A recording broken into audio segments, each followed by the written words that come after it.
Hello good morning everyone, welcome to success with Saurabh sir classes. मैं हूं चीनू ठाकुर जायसवाल और आज हम डिस्कस करेंगे अरुणाचल प्रदेश के बारे में। अरुणाचल प्रदेश हमारे भारत की बहुत खूबसूरत स्टेट है और इसे हम फ्रंटियर स्टेट ऑफ इंडिया भी कहते हैं। पर हमारे अरुणाचल प्रदेश पे चाइना की नजर है। चलिए आज डिटेल में डिस्कस करते हैं कि क्या होने वाला है और क्या हुआ है चाइना के साथ।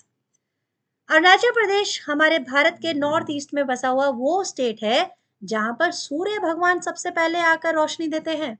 जी हाँ, अरुणाचल प्रदेश को प्री अगर इंडिपेंडेंस के पीरियड से मैं आपको इसमें बात करूं, इसमें डिस्कस करूं तो नेफा कहा जाता था, नॉर्थ ईस्ट फ्रंटियर एजेंसी, जिसका कंट्रोल ब्रिटिश इंडियन गवर्नमेंट के हाथ में था। उसके बाद जब भारत आजाद हुआ तो 1972 में नेफा का नाम चेंज करके अरुणाचल प्रदेश कर दिया गया और इसे एक यूनियन टेरिटरी का नाम दे दिया गया। यूनियन टेरिटरी क्या होती है इस बारे में हम डिस्कस कर चुके हैं जब हमने लद्दाख के बारे में डिस्कस किया था। चलो अभी फिलहाल हम अरुणाचल प्रदेश के बारे में बात कर रहे हैं। 1987 में अरुणाचल प्रदेश को उसके बाद क्या स्टेटस मिल गया? स्टेटहुड का स्टेटस भी मिल गया, यानी डेवलपमेंट होनी चाहिए थी।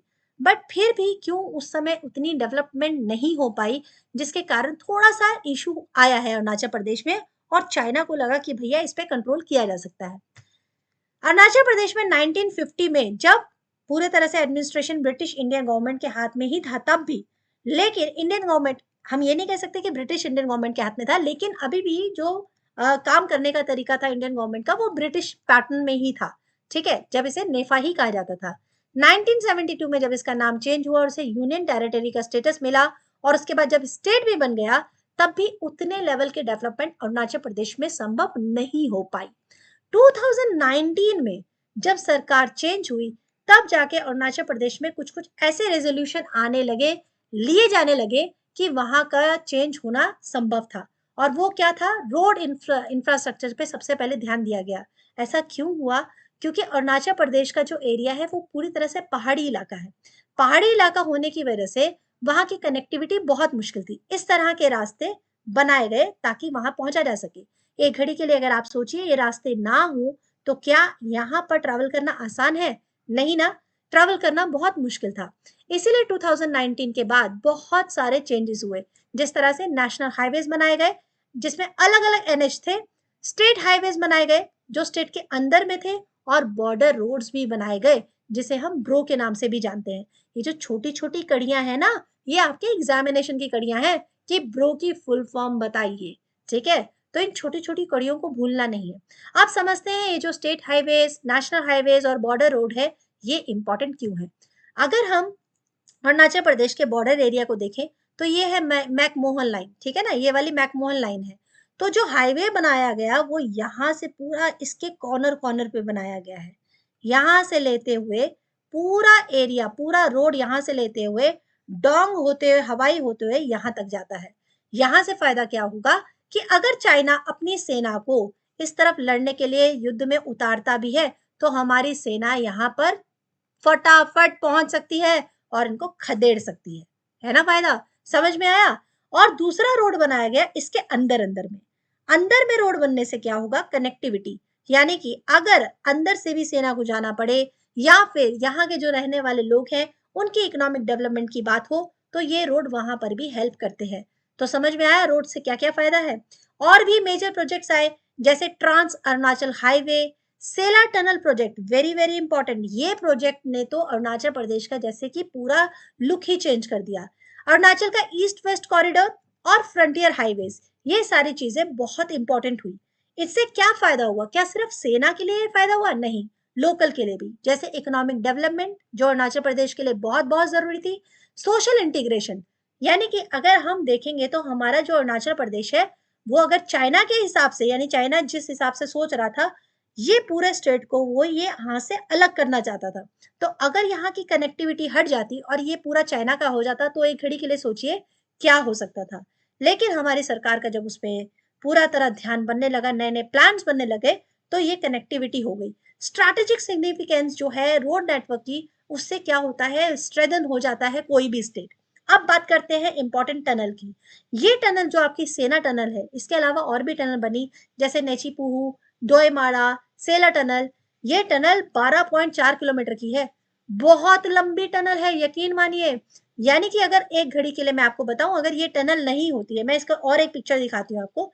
समझो ये वाली टनल अगर ना हो, ठीक है, ये रोड अगर नहीं है, टनल नहीं है, तो इस रोड से अगर हमारी सेना घूम फिर के वहां पहुंचे जहां बॉर्डर एरिया है, जहां पर चाइना की सेना आती रहती है, हमले करती रहती है, तो 12 दिन लगते थे। यस, 12 डेज लगते थे।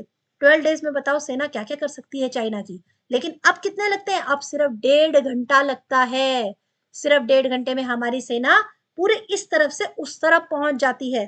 फायदा होता है कि नहीं? तो ये टनल जो है बहुत बहुत इंपॉर्टेंट थी। चाइना जो अंकल हैं वो तो हो गए परेशान कि ये क्या हो गया है, ये जो इंडियन गवर्नमेंट है अरुणाचल प्रदेश में इतनी डेवलपमेंट कर क्यों रही है, मेरे तो सपने माटी मेट हो गए। और इस सपने को और उड़ाने के लिए प्रधानमंत्री नरेंद्र मोदी के अंतर्गत एक नया प्रोजेक्ट आया, कमेंगू हाइड्रो प्रोजेक्ट। और इसमें क्या हुआ, 600 मेगावाट तक की बिजली आसपास अरुणाचल प्रदेश के गांव में होगी। अब बात करते हैं एक इंपॉर्टेंट प्लेस की, और वो इंपॉर्टेंट प्लेस क्या है? वो है तवांग। ठीक है, तवांग हमारे अरुणाचल प्रदेश के बिल्कुल इस बॉर्डर पे है। ये बॉर्डर चाइना के साथ लगा हुआ है, और यहाँ पर एक छोटा सा दर्रा भी है जिससे हम अंदर आ सकते हैं, मतलब हम की चाइना वाले जो है अंदर आ सकते हैं। आराम से अंदर आके धीरे धीरे करके अपना वो जो उनका तो तरीका ही है ना कि कैसे हम किसी एरिया पे कंट्रोल करें। तवांग की खूबसूरती बहुत ज्यादा है। देखिए तवांग कितना खूबसूरत है। किसी भी हिल एरिया की खूबसूरती तो वैसे बहुत ज्यादा होती है, तो जब भी जाएं उसकी खूबसूरती को मेंटेन करें और उसको अच्छा ही बना के लौटे। ठीक है, क्यों कह रही हूँ अब आप लोग समझ गए होंगे। तवांग में एक मोनेस्ट्री है जो तवांग को और ज्यादा इंपॉर्टेंट करती है चाइना की नजर में। दूसरा, चाइना को ऐसा लगता है कि तवांग उसके अंतर्गत आने वाला एरिया है, ये कैसे हो सकता है। इसीलिए आए दिन वो जो है झगड़ों में लगा रहता है। और ये जो क्लैश है चाइनीज सोल्जर्स का, वो हमेशा ये कहते हैं कि ये हमारे एरिया के अंतर्गत आता है। अब तवांग जो कि एक मोनेस्ट्री है और अरुणाचल प्रदेश का एक बहुत इंपॉर्टेंट एरिया भी है, तो उसके बाद वहां पर क्या होता है, यहाँ पे डेवलपमेंट इस तरह से बढ़ते हुए देखकर जो चाइना के राष्ट्रपति है वो तो बहुत परेशान हो जाते हैं। और एक पिक्चर मैंने यहाँ पर आपको दी नहीं है, लेकिन अगर आप लोग देखोगे गूगल पे मिलेगी। 2019 और 2020 में ली गई पिक्चर है। 2019 में अगर आप ड्रोन से देखेंगे, अरुणाचल प्रदेश के बॉर्डर पे इसी एरिया में एक, इधर में एक गांव है जहां पर पहले ना कुछ भी नहीं था, लेकिन अब वहां पर एक सेटलमेंट है जो चाइना ने बसा दी है। ऊपर से लिया गया ये एरिया, आप जरा ध्यान से देखिए। इस एरिया में अगर आप देखेंगे तो कुछ भी नहीं है, लेकिन अगर नवंबर 2020 में देख रहे हैं तो आपको लगेगा यहाँ कुछ सेटलमेंट है, यहाँ कुछ गांव जैसा बस गया है।